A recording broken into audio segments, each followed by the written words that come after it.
I'm going to share 27 of my best research tips. I'm sure some of them will be new to you.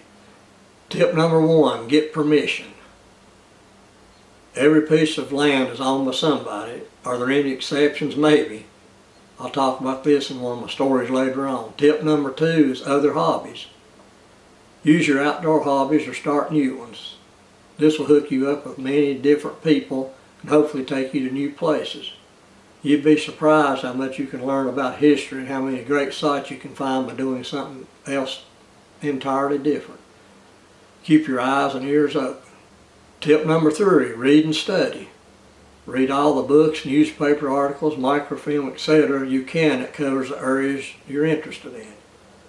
You never know when an important clue will turn up.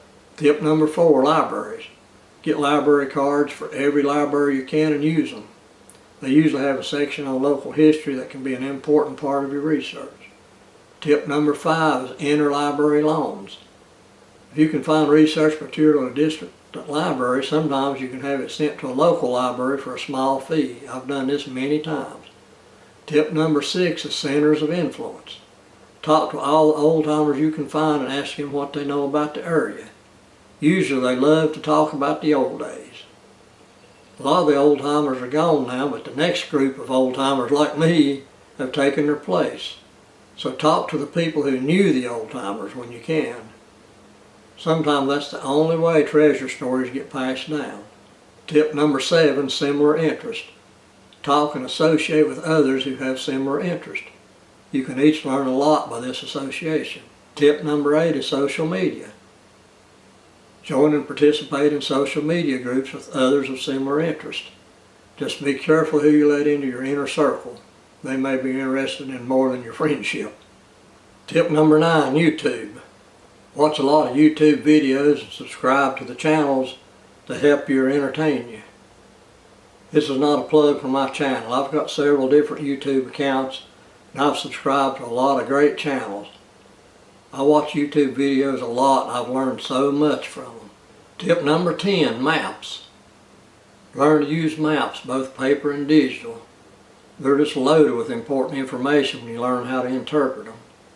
The internet has many great sources of online maps. Here's just a few I've used. USGS, Historical Topographic Map Explorer, Historic MapWorks, Gaia Maps, Land Matters, there's many more. Tip number 11, find a partner. Great minds think alike, but you have to be sure they're trustworthy. If not, you can lose a lot of sites you've worked hard to find. I'm sure many of you have been there and done that. I know I have. Tip number 12, landowners. Try to make friends with as many landowners as you can. It's not enough just to, ask them for permission. Genuinely try to get to know them first if you can. This alone can lead to many new sites. I've made so many of my best friends this way. Tip number 13, mutual friends. Sometimes it pays to get to know a friend of a landowner first and then have them introduce the two of you. Now you have a mutual friend. Someone who'll put in a good word for you every now and then goes a long way. Tip number 14, make notes. Make notes or keep a diary of everything you learn, especially on all the sites you find. At the very least, record the landowner's name and phone number. This may come in handy on down the road. Tip number 15 is courthouses. The local courthouses have a lot of historic information like deeds and wills and land plats, etc. Learn to use these resources, especially the deeds and land plats. Tip 16 is custom library. Build yourself a custom library. Collect all the information you can, both hard copy and digital. Organize it so you can find everything quickly. Most of my hard copy materials is within reach of my computer, where the rest is stored digitally. Tip number 17, digital books. Convert all the important books in your library and the good ones you read into a digital format so you can search them. I've been doing this for years and I've got it streamlined to where it's very easy. I hope to make a video on my setup soon and show you how I do it.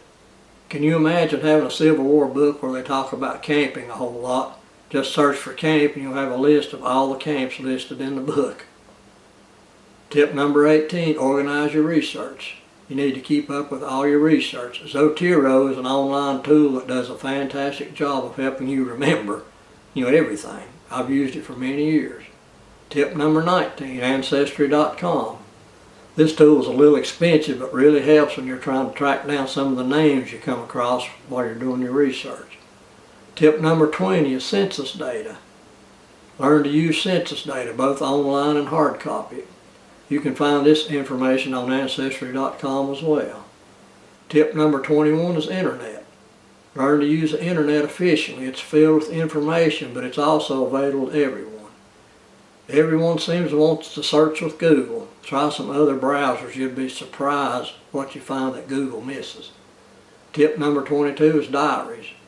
Diaries, especially handwritten ones, are a gold mine if you can find one related to your area. But to use them efficiently, you need to transcribe them, then convert them into digital files so you can search them. Tip number 23, GPS. Use your phone or GPS unit to record where all your finds were made. When you display all the waypoints from a site on one map, like magic, a pattern emerges. You can also record your tracks to help see where you've searched. This tip alone has helped me find countless relics. Tip number 24 is photos. Take photos of your finds on the spot where they were found with your phone. Be sure to turn location on so the GPS coordinates will be recorded with the photo. I keep location turned on all the time on my Android smartphone. Then you can see exactly where that piece was found by the GPS coordinates. Just drag and drop the photos into Google Earth or a similar mapping program, and you can instantly see where they were all found. Tip number 25 is open your eyes. Keep your eyes open. No matter where you are or what you're looking for, always keep your eyes on the ground and your surroundings. You'd be surprised what is still just laying on top of the ground, hidden in plain sight. Tip number 26 is persistence. Never give up. A lot of times you might decide to just give up on something you've spent a lot of time researching. Sometimes you just have to step back and just look at it from a different perspective. Many times you'll run across the one clue you were missing from what seems like a totally unrelated source. And tip number 27, trust your gut. This one goes without saying. The more you research and start finding new sites, the more you will develop a feel, for what you're looking for.